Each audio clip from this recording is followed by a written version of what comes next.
Caracas, Venezuela. Reuters. Venezuela's leftist leader Nicolas Maduro won a new 6-year term on Sunday, but his main rivals disavowed the election and alleging massive irregularities in a process critics decried as a farce propping up a dictatorship. Venezuela's president Nicolas Maduro is surrounded by supporters as he speaks during a gathering after the results of the election were released, outside of the Miraflores Palace in Caracas, Venezuela, May 20, 2018. Reuters. Carlos Garcia RawlinsVict victory for the 55-year-old former bus driver, who replaced Hugo Chavez after his death from cancer in 2013, may trigger a new round of Western sanctions against the socialist government as it grapples with a ruinous economic crisis. U.S. President Donald Trump's administration is threatening moves against Venezuela's already reeling oil sector. Venezuela's election board, run by Maduro loyalists, said he took 5.8 million votes, versus 1.8 million for his closest challenger Henri Falcon, a former governor who broke with an opposition boycott to stand. "They underestimated me," Maduro told cheering supporters on a stage outside his Miraflores presidential palace in downtown Caracas as fireworks sounded and confetti fell on the crowd. Turnout at the election was just 46.1%, the election board said, way down from the 80% registered at the last presidential vote in 2013. The opposition said that figure was inflated, putting participation at nearer 30%. "The process undoubtedly lacks legitimacy and as such we do not recognize it," said Falcon, a 56-year-old former state governor, looking downcast. Maduro had welcomed Falcon's candidacy, which gave some legitimacy to a process critics at home and around the world had condemned in advance as the coronation of a dictator. Falcon's quick rejection of Sunday's election, and call for a new vote, was therefore a blow to the government's strategy. Opposition abstainers saw it as vindicating their decision. Falcon, a former member of the Socialist Party who went over to the opposition in 2010, said he was outraged at the government's placing of nearly 13,000 pro-government stands called red spots, close to polling stations nationwide.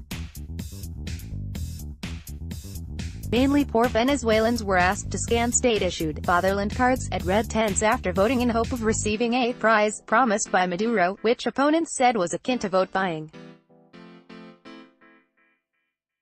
Venezuela's president Nicolas Maduro is surrounded by supporters as he speaks during a gathering after the results of the election were released, outside of the Miraflores Palace in Caracas, Venezuela, May 20, 2018. Reuters. Carlos Jassa's fatherland cards are required to receive benefits including food boxes and money transfers.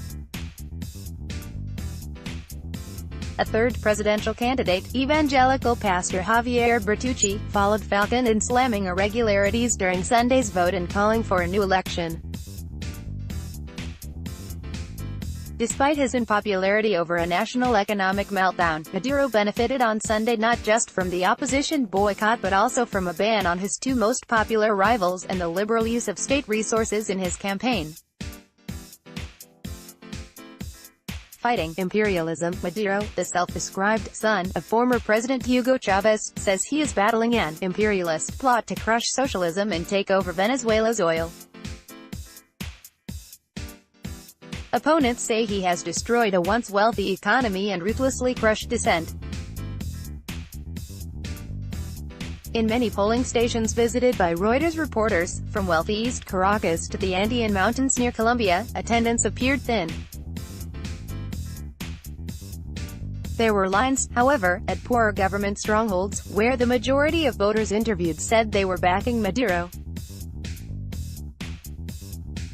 "I'm hungry and don't have a job, but I'm sticking to Maduro," said Carlos Rincones, 49, in the once thriving industrial city of Valencia, accusing right-wing business owners of purposefully hiding food and hiking prices.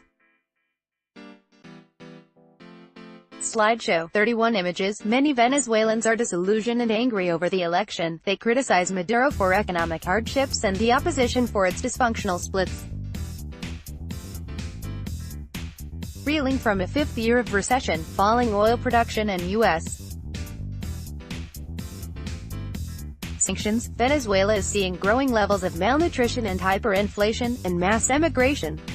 Venezuelan migrants staged small anti-Maduro protests in cities from Madrid to Miami. In the highland city of San Cristobal near Colombia, 3 cloth dolls representing widely loathed officials, Electoral Council head Tibisay Lucena, Socialist Party No. 2 Diosdado Cabullo and Vice President Tarek El Aissami, were hung from a footbridge. But streets were calm, with children playing soccer on one road in San Cristobal blocked off at past elections to accommodate long voter lines. For many Venezuelans, Sunday was a day to look for scant food or stock up on water, which is increasingly running short because of years of underinvestment. "I'm not voting. What's the point if we already know the result? I prefer to come here to get water rather than waste my time," said Raul Sanchez, filling a jug from a tap by a busy road in the arid northwestern city of Punto Fijo because his community has not had running water for 26 days. With the election behind him, Maduro may choose to deepen a purge of critics within the ruling Chavismo movement. He faces a Herculean task to turn around the moribund economy, with the Bolivar currency down 99% in the past year and inflation at an annual 14,000%, according to the National Assembly. Reuters Venezuela election coverage on Twitter at ReutersVla. Additional reporting by Angie Polanco and Brian Ellsworth in San Cristobal, Vivian Sakura, Leon Wheatfeld, Pablo Garibian, Gurish Gupta and Andrew Cawthorn in Caracas, Mirasly Guanipa in Punto Fijo, Tibisay Romero in Valencia,